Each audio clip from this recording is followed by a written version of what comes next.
കൂട്ടുകാരെ, നമുക്ക് മീൻ കറി ഉണ്ടാക്കണം നോക്കാം. നമുക്ക് 1.5 കിലോ അയില കിട്ടിയിട്ടുണ്ട്. അത് ക്ലീൻ ചെയ്ത് മാറ്റി വയ്ക്കാം. ഇനി അരമുറി തേങ്ങ ചിരകിയത് എടുക്കാം. മുളക് പൊടി ഇട്ട് കൊടുക്കാം. ഇത് മീൻ വറുക്കാൻ വേണ്ടിയിട്ട് നമ്മൾ മസാല തേച്ച് വെച്ചിട്ടുണ്ട്. അതാണ് നമ്മുടെ ചട്ടി ഇങ്ങനെ ഇരിക്കുന്നത്. വൃത്തികേടായിട്ട് ആരും കരുതണ്ട. നമുക്ക് മുളക് പൊടി ഇട്ട് കൊടുക്കാം. അതിലേക്ക് നമുക്ക് 2 ടീസ്പൂൺ മുളക് പൊടി ഇട്ട് കൊടുക്കാം. കല്ലുപ്പ് ആഡ് ചെയ്യാം. മഞ്ഞൾപ്പൊടി ആഡ് ചെയ്ത് കൊടുക്കാം.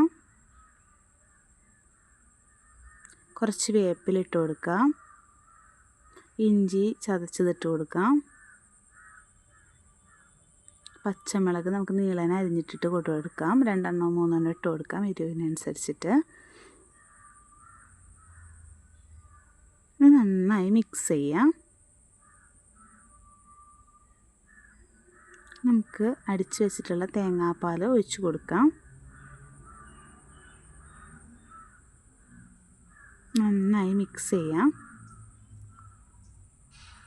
ഇനി 2 3 കുടപ്പുളി ഇട്ട് കൊടുക്കാം. നമ്മുടെ വീട്ടിൽ തന്നെ ഉണ്ടായിട്ടുള്ള കുടപ്പുളിയാണ്.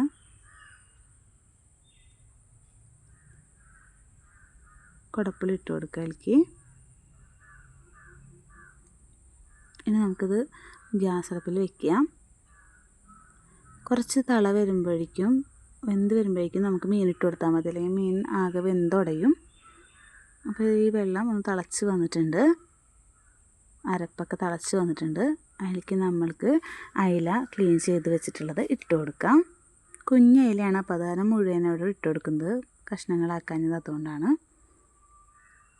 നമുക്ക് അയിലൊന്ന് അരപ്പിലേക്ക് മുങ്ങി കിടക്കുന്ന രീതിയിലാക്കാൻ വേണ്ടിയിട്ട് ഒരു സ്പൂൺ എടുത്തൊന്ന് മുക്കി കൊടുക്കാം.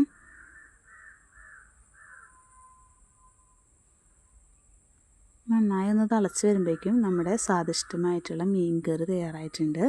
സിമ്പിളായിട്ട് എല്ലാവർക്കും ഉണ്ടാക്കാൻ പറ്റുന്നതാണ്, നല്ല ടേസ്റ്റാണ്. എല്ലാവരും ഒന്ന് ട്രൈ ചെയ്ത് നോക്കണം. ഇനി നമുക്കതിലേക്ക് താളിച്ചൊഴിക്കാൻ വേണ്ടി വെളിച്ചെണ്ണയിലേക്ക് ഉള്ളിയും വേപ്പിലിട്ട് കൊടുക്കാം. താളിച്ച് വരുമ്പോഴേക്കും നമ്മുടെ കറി വെന്ത് കിട്ടിയിട്ടുണ്ട്.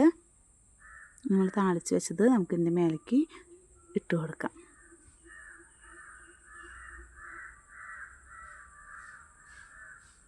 നമ്മുടെ തൃശ്ശൂർ സ്റ്റൈലിലുള്ള ഒരു മീൻ കറിയാണ് ഉണ്ടാക്കിയിട്ടുള്ളത്.